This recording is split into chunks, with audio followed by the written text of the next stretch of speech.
Do you know what your blood group is and what it means? Hello everyone, this is Bhumika here and I welcome you all to yet another lecture from AAT Learning Hub. The immune system in our body activates white blood cells that can attack foreign invaders in our body. It identifies antigens as self or non-self. But what are antigens?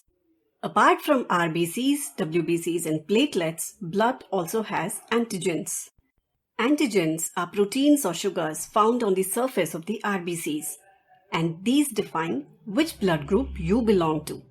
There are different classifications of blood group systems, but ABO and Rh are most important. First, let's see what ABO system is. The ABO blood group system was first identified by an Austrian immunologist, Karl Landsteiner, in the year 1901. So in this, you have A, B, O and an additional AB. So if your blood group is A, you will have A antigens on the surface of your RBCs. And if your blood group is B, you will have B antigen. And if your blood group is AB, you guessed it right. You will have A as well as B antigens. If your blood group is O, oh no, so you will have no antigens. So these antigens are something that generate antibody.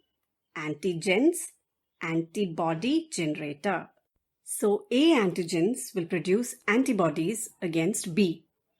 B will produce antibodies against A. So can you guess what AB will produce? No antibodies, because it has both A as well as B antigens. So will it produce antibodies against its own cells? No. So AB will have no antibodies, whereas O will have antibodies against A as well as B. So apart from this ABO classification, there is another classification that is determined by the presence or absence of Rhd antigen. So this Rh antigen is otherwise called Rh or rhesus factor because this was first identified in rhesus monkey by Karl Landsteiner and A.S. Weiner in the year 1940. So if your blood group is positive, you will have D antigens on the surface of your RBCs. And if your blood group is negative, there will be no antigens. In transfusion medicine, this ABO as well as Rh grouping is very important. A person's immune system must recognize the donor cells as a match to his or her own. I'll tell you why. Suppose a person requires transfusion of A blood but accidentally receives blood from a B blood group person. The B antigens are sensed as foreign body by the A blood group and it will start attacking it, which can even be fatal. The Y-shaped antibodies will start attaching to multiple RBCs of B blood group and it will start attacking. They will all form a clump or a clot and this is called agglutination. A person from A blood group can receive blood from A as well as O. Since O doesn't have any antigen on its surface, there is no question of antibodies attacking it. B can receive blood from B as well as O. AB can receive blood from AB, A, B and O. And O can receive blood only from O because it has antibodies against A as well as B. Now if you look at this, O seems to be the universal donor because they can give blood to A, B, AB and O blood group.